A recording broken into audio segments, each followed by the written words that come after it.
Political bombshell just dropped in Westminster. Nigel Farage has resigned as MP for Clacton and forced a by-election. You've probably seen this all over the news in the last 24 hours. To me, it looks a little bit like the establishment is panicking.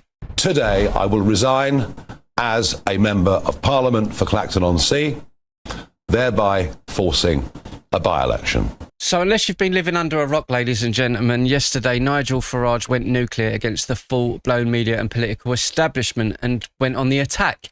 He's preempted their inquiry and said, let the people decide. If I win, you win. Because if I lose, they win.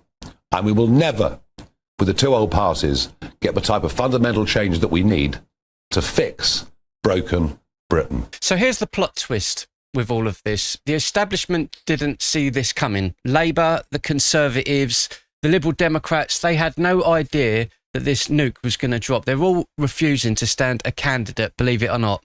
The question is, why? Are they running scared? Richard Tice, let's start with your reaction. Can you hear the chickens and the cowards clucking away? Honestly, I mean, these people, they have been for weeks and weeks, they've been coming after Nigel, saying that he's guilty, it's appalling, there's going to be an inquiry, he's going to be found guilty, and then there's going to be a by-election. So Nigel says, fine, bring it on, let's have a by-election, let's have a debate, let's find out who really understands that Britain is broken and only reform can fix it. And all of a sudden, they're running for the hills. I mean, you couldn't make it up. Apparently, Ed Davey is now saying, maybe we should stop this by-election. I mean, do they want a by-election or not? Do they like democracy or not? Oh, no, we suddenly realise, of course, Andy Burnham doesn't like democracy. Not when it means that there might be a general election. I mean, this stuff's bonkers. And Nigel, quite rightly, is sick of the establishment essentially hounding him, trying to kill him off. He's sick of people like Sky News lying, saying they hadn't approached his daughter's house when they had, and now they've had to apologise and admit they were lying and they did approach his daughter's house. We're sick of all of this stuff. So as you can see, it's getting rather personal. I don't know why they're approaching his daughter and hassling those to get answers about her father, which is rather bizarre behaviour by the mainstream media. But again, this is all enforced and pushed forward by the British government because the two parties, being Conservative and Labour, have controlled this country for the last 100 years, and you can't have someone else coming into the fray. That's what it feels like and looks like to me. We will be standing a candidate in the real by-election, which will follow the standards investigation. We're not standing a candidate in the fake by-election, which Nigel Farage is causing to distract people from what is happening. See, it's a bit difficult for me because I've got a bit of a soft spot for Kemi. I think she's quite nice. She's very well spoken and she comes across as someone that I can relate to. Well, a lot of these people in Parliament, I don't trust them, don't really trust a lot of MPs, but I quite like her. However, you know, I think she's a bit wrong here because the Conservatives have been part of the problem in this country for so many years. Now, she's saying they'll be standing, what was it, in a candidate in a real by-election. I mean, at the end of the day, just listen to that. She's already calling him guilty. You know, they demand a by-election after the inquiry, but refuse to fight the one Nigel was just called. In a way, let's be honest, that's hypocrisy, isn't it? Nigel offered to pay for all of this himself. I don't know if that works legally, but that's what he said. They still won't stand. They whine about the cost, but waste millions on other things, such as putting illegal migrants in brand new homes before native Brits. Doesn't really make sense, does it? Establishment, they have been outsmarted, they have been sussed by Nigel.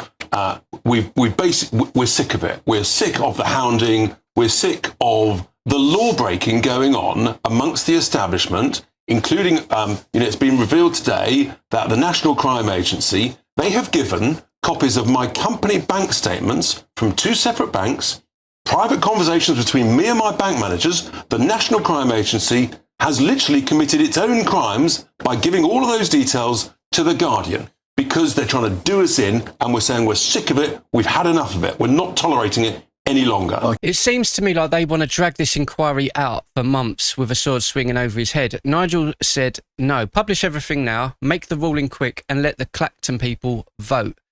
You know, this reminds me a little bit of when Donald Trump was running for his second term as president in the United States. Do you remember all that stuff about that lady, the lady that he slept with and paid off? Do you remember?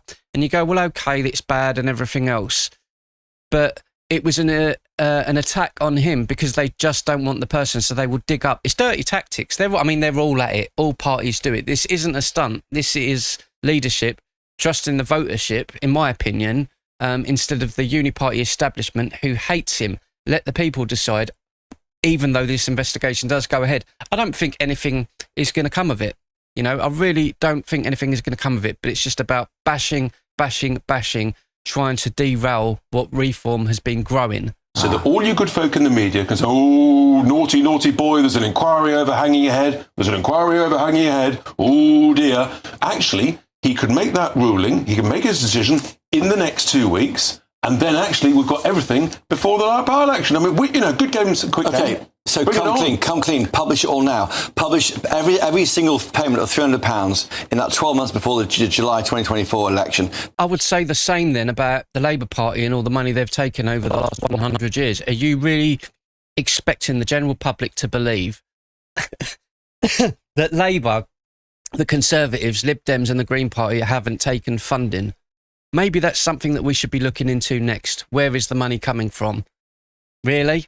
I didn't see this much hassle and harassment towards Keir Starmer when the story came out about the Rent Boys scandal from Ukraine.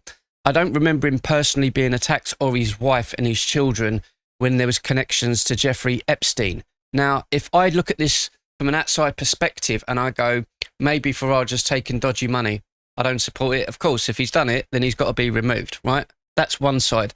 Then you've got the other side, someone connected to Jeffrey Epstein. Which of those, taking a bit of money or Jeffrey Epstein? You know what I'm saying? Really? Like, they think people are stupid, but they didn't get the same hassle. They did not get the same harassment as this. Those two things do not correlate to me as logical. Now, to me, if you want real change in this country, currently, the only path is to vote for reform. Share this video, get involved. The people, not politicians, will decide what happens in this country. I say vote reform because Restore Britain, Rupert Lowe's Restore Britain, is still in the process of building, getting things together. Personally, in the next general election, I'm hoping that Rupert Lowe and the Restore Party have got things together because that is the direction that I'm pushing towards. But at the moment, reform is the only other option currently. Anyway, let me know what you think in the comments. Like and subscribe. Comment below. Will Nigel Farage win Clacton if he runs for it again? Drop your thoughts and I'll see you guys in the next video.